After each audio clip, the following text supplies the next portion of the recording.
You have been taught a grand illusion from the moment you were born. The illusion is that power is something you must chase, something you must say, something external to you, society has handed. You are script, a relentless narrative that tells you to be louder, to move faster, to accumulate more, to conquer the world outside yourself in order to find peace within. You have been trained to believe that your will is a hammer, and that with enough force, you can bend reality to your desires. But what if this entire paradigm is a lie?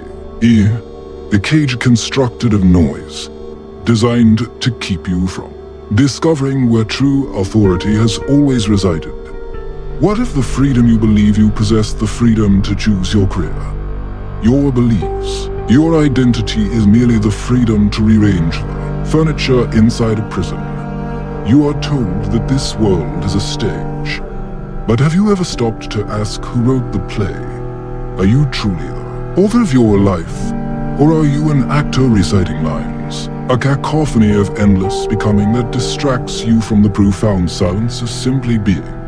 This is where the great secret lies, hidden in plainness, whispered by mystics and sages in every age, but drowned out by the roar of civilization, the ultimate power, the source code of creation, the very key to the kingdom of God, is not found in the thunderous earthquake of action, but in the still, small voice of absolute silence. It is not a key you must forge, but a key you already hold. You have simply forgotten how to stop, how to listen, how to turn it. You seek to command the storm from the deck of a ship being tossed by the waves, when all along you were meant to command it from the calm, silent high at its very center. Consider the nature of this reality you inhabit. It is a universe of vibration, of frequency. Everything you see, touch, and experience is energy in motion. Your thoughts are frequencies, your ions are frequencies. The world you perceive is a holographic reflection of the dominant frequencies you broadcast. The script you've been given encourages you to broadcast frantic, chaotic signals, fear of lack, desire for control, anxiety about the future. And so, reality dutifully reflects that chaos back to you. You are trying to shout over the storm, unaware that your shouting is what fuels it. The enlightened ones, the masters of reality, understood this. They did not conquer the world. They relinquished it. They stepped out of the river of noise and sat upon the silent bank. They discovered that in the absolute stillness of their own consciousness, a different kind of power awakens. It is not the brute force of the ego, of the effortless, radiant authority of the soul. In that sacred silence, the frantic broadcasting ceases. The mind, for a moment, stops projecting its story onto the canvas of existence. And in that gap, in that holy pause, something else begins to speak. It is the intelligence of the cosmos itself. This is the God key. It is the recognition that you are not a small, separate self fighting against a vast, indifferent universe. You are the universe itself, experiencing a temporary amnesia called being a person. The key is the stillness that allows you to remember. It is the portal through which you dissolve the illusion of the wave and emerge back into the infinite ocean. When you are still, you are no longer just a character in the play. You become the silent awareness watching it unfold, and from that vantage point, you realize you are also the playwright, with the power to introduce a new scene, a new meaning, a new ending. The prison door was never locked, it was made of noise, and the key to dissolving it is silence. To reclaim the power of stillness, you must first understand the architecture of the noise that imprisons you. This noise is not a random byproduct of modern life. It is a meticulously crafted system of distraction, a matrix of manufactured consent designed to keep your attention perpetually focused outward. Its primary function is to prevent you from ever accessing the silent kingdom within, because a population that discovers its own inner divinity cannot be controlled. This system operates through pillars of illusion, sold to you as instruments of freedom and connection. Consider the great promise of our age, the internet. It was presented as the ultimate tool of liberation, a digital Alexandria that would place the totality of human knowledge at our fingertips and connect humanity as one global mind. Its roots, however, lie not in liberation but in control, born from military projects designed for command and communication, and what has its evolution brought? US social media, a technology that promised connection, has become one of the most sophisticated tools of emotional manipulation and psychic surveillance ever devised. It doesn't connect souls. It links egos. It profits not from your harmony, but from your outrage. The algorithms are engineered to find your emotional triggers, to keep you scrolling in a state of low-grade anxiety and reactive anger. It creates a digital caricature of yourself, a shadow self that craves validation through likes and shares, trapping your consciousness in a feedback loop of external approval. You are not the user. You are the product being sold to advertisers who seek to shape your desires. The entire ecosystem is a machine that monetism is your lack of inner stillness. Then there is the grand theater of politics. You are presented with a spectacle of leaders and saviors, actors playing their roles on a global stage. They appear as powerful figures steering the ship of state, but they are merely the visible faces of a script written by hidden puppeteers, financial elites, dynastic bloodlines, and unseen councils who operate beyond the illusion of democratic choice. The political system is not designed to solve problems. It is designed to manage your perception of them. It functions as a sophisticated energy harvest. In operation, it presents you with a binary choice, left or right, us versus them, and encourages you to pour your life force, your emotional investment, into one side of a manufactured conflict. While you are busy fighting the other side, you fail to see that both sides are two wings of the same bird of prey, serving the same master. The goal is to keep you looking for a savior outside yourself, to make you believe that your power lies in a voting booth, so that you never look for the throne that lies vacant within you. This architecture of noise extends into the very fabric of what we call knowledge. We live in an information age, yet we are starved of wisdom. You can access endless data, but data is not truth. The system encourages you to become an expert consumer of information, to be well informed about the latest crisis, the latest scientific discovery, the latest cultural battle. But this is a subtle trap. It keeps the mind perpetually busy, sorting, analyzing, debating activities that reinforce the ego and prevent the deep, receptive silence where true insight is born. The system doesn't fear you having a dissenting opinion. It fears you having no opinion at all. It fears you might simply withdraw your attention from its manufactured reality and place it where true power lies, in the silent, formless awareness of your own being. The ultimate act of rebellion is not to fight the system, but to render it irrelevant by starving it of your attention. This is the first practical step in turning the god. Why?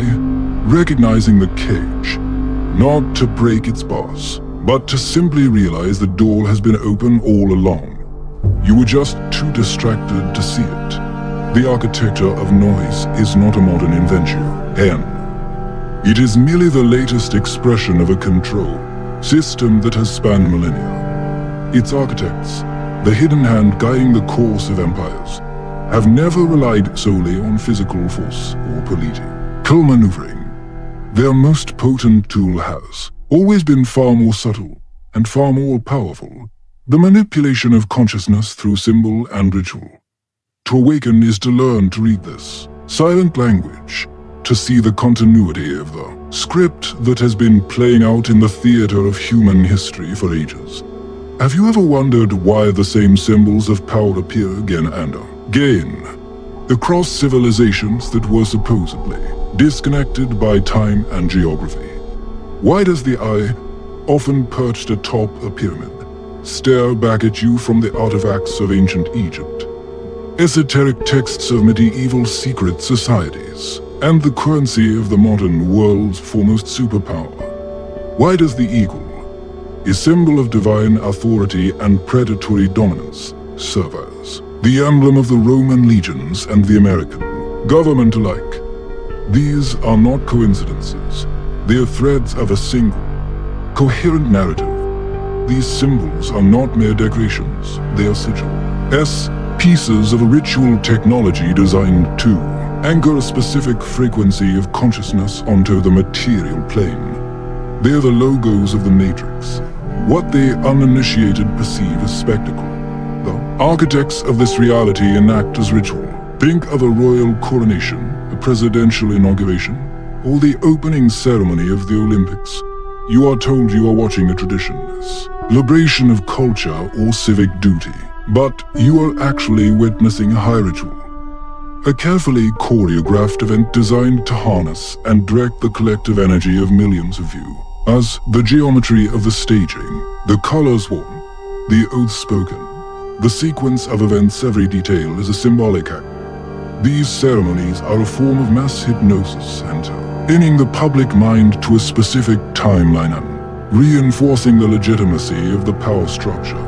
They are weaving a spell upon the collective consciousness, and your focused attention is the fuel that powers it. While you are entertained by the show, your energetic consent is being harvested. This ancient knowledge of ritual and symbol has been carefully preserved and passed down, not through public records, but through guarded channels. The obsession of elite families with their bloodlines is not simply a matter of snobbery or preserving wealth. Bloodlines are vessels for memory. They are a method for ensuring the continuity of this hidden knowledge across centuries. While the lives of ordinary people are like fleeting sparks, these lineages see time as a slow-moving river, and our plans are laid down like great stones on the riverbed, shaping its course over generations. They understand that to control the future, you must control the narrative of the past and saturate the present with the symbols of your authority. They are playing a long game, one that is invisible to those who are trapped in the short-term distractions of their daily lives. This reveals a deeper truth. The world you see is a story being told. It is a narrative constructed from symbols, reinforced by ritual, and powered by your belief. The wars, the political dramas, the economic booms, and the busts, they are all plot points in a grand, overarching saga. By learning to recognize the recurring symbols and ritualistic patterns, you begin to see the story from the outside. You cease to be a captivated audience member and become a discerning critic. You understand that the laurel wreath of the Roman emperor and the corporate logo of a global bank both speak the same language of conquest. You see that the obelisk in an ancient Egyptian temple and the monument in a modern city center are both antennas, designed to channel specific cosmic energies. You are no longer lost in the plot. You are seeing the stagecraft, and from this place of awareness, you can begin to withdraw your energy from their story and start to remember your own. Understanding the grand, symbolic narrative is the first step, but knowledge without application is merely another form of mental clutter, another story to keep the ego occupied. The true purpose of this awakening is to translate this cosmic insight into a lived, embodied reality. This is where the God key moves from a concept in your mind to a power in your soul. To do this, you must grasp the fundamental mechanism of the control system on its most crucial level, the level of energy. The matrix is not sustained by armies or governments, but by a constant harvest of low-vibrational human emotion. Fear is not just an emotion. It is fuel. It is the energetic currency of the present planet. When you are in a state of anxiety, outrage, division, or despair, your consciousness emits specific, chaotic frequency. This energy does not simply dissipate. It feeds an unseen architecture, nourishing parasitic, non-physical entities sometimes called darshans in ancient Gnostic texts had to depend on this psychic sustenance for their very existence. The entire media and political apparatus is a sophisticated fear generation farm, designed to keep humanity in a state of perpetual emotional turmoil, thus ensuring a steady food supply for its unseen masters. You have been trained to believe your emotions are simply your own private reactions, but they are part of a vast, symbiotic energetic exchange. This understanding changes everything. It reveals why you cannot defeat this system with its own weapons. To fight it with anger is defeat it. To protest it with hatred is to nourish it. To fear it is to give it your power. Directly, the moment you engage in their game of opposition, you have already lost, because you are broadcasting the very frequency they desire.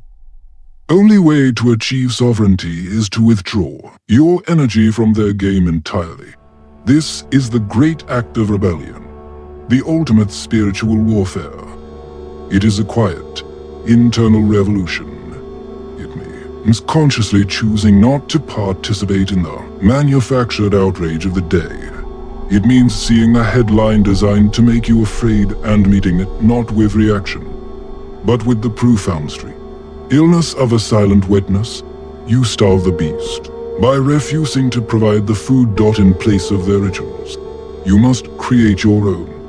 This is the practical magic of the awakened soul. If their rituals, the nightly news, the political rallies, the consumerist holidays are designed to create low-vibrational states of fear and separation, then our rituals must be engineered to cultivate high vibrational states of unity, creativity, and love. An act of creating art is not a hobby. It is a ritual that channels divine energy into the world. An act of deep, heartfelt gratitude is not just a polite sentiment. It is a powerful frequency, BROADCAST, that reorganizes reality around you. A moment spent in silent communion with nature is a ritual that reconnects you to the living intelligence of the earth. Collective joy, found in music, dance, or authentic community, is a ritual that generates a coherent energetic field so powerful that it repels the influence of the matrix. This is how you turn the God key in your daily life. It is not a single, dramatic event, but a million small choices. It is the choice to turn off the television and listen to the silence. It is the choice to forgive someone instead of holding onto a grievance. It is the choice to create something beautiful instead of consuming something distracting. Every single act of love, compassion, courage, truth weakens the system's grip on the collective consciousness. You become an anchor for a different frequency, a living portal to a different reality. You do not need to fight the shadows on the wall of the cave. You simply need to turn round and face the light. By embodying that light, that stillness, you become the living proof that the prison door was never locked. You withdraw your energy from their world of illusion, and you begin to invest it in the real world that is waiting to be born through you. We have journeyed far. We began by questioning the nature of power, seeing the grand illusion that taught you to seek it outside yourself. We unveiled the intricate architecture of noise, the systems of media and politics designed to keep you perpetually distracted. We decoded the ancient, symbolic language of the hidden architects of reality and followed the thread of ritual that has woven the narrative of history. We then brought this cosmic understanding bar, CK to Earth, grounding it in the practical, energetic truth that your inner state is the sole determinant of your outer world. Now, we arrive at the final, inescapable truth, the culmination of this entire journey. This has not been a process of learning. It has been a process of remembering. You were born with the God key already in your possession. It was never lost, only misplaced beneath layers of conditioning, identity, and noise. The journey to find it was not a journey outward into the cosmos, but a journey inward, into the silent center of your own heart. The great secret is that there is no secret. The power you sought was the very life that animates you. The freedom you craved was the awareness that is looking through your eyes at this very moment. You are not a pet in a play written by someone else. You are the author, the actor, and the silent audience all at once. The moment you truly grasp this, the play changes, because the author has finally woken up within the story. The prison door was never locked. It was not made of steel or stone, but of stories. It was built from the story that you are small, the story that you are separate, the story that you are powerless, and these stories were held in place by the frantic and ending noise of the mind. But a story, no matter how convincing, has no power over the one who recognizes it as a story. The key to your freedom is not to fight the narrative, but to see it for what it is in the stillness of your being. You step outside the story. You withdraw your belief, and the entire structure dissolves into the nothingness from which it came. The cage vanishes when the bird remembers it has wings. Let this be known. Awakening is not the end of your journey. It is the beginning. Of your real life, the life that came before was a dream, a prelude, a soul slumber. Now, you begin the great work of living as a conscious creator. This is not a call to retreat from the world, but to engage with it in an entirely new way. You will no longer engage from a place of fear or reaction, but from a place of sovereign stillness. Your presence will become your power, your silence will become your message. You will transform the world not by shouting at it, but by embodying the peace that the world so desperately seeks. You become the living medicine, the walking, breathing anchor of a higher reality. So, the ultimate question is not what you will do, but who you will choose to be. Will you continue to be a character reacting to the script? Will you be the silent, aware presence from which all scripts rise? The path is simple, though not always easy. Return to the stillness, return to the breath, return to the silent awareness that is why our true home, everything you have ever searched for, peace, love, power, and union with the divine is waiting for you there, in the infinite space between your thoughts. You are not a human being struggling to have a spiritual awakening. You are infinite consciousness, temporarily experiencing the beautiful dream of limitation, and you are remembering that now. The God key is not something you find. It is what you are. Turn it, unlock yourself, and walk free.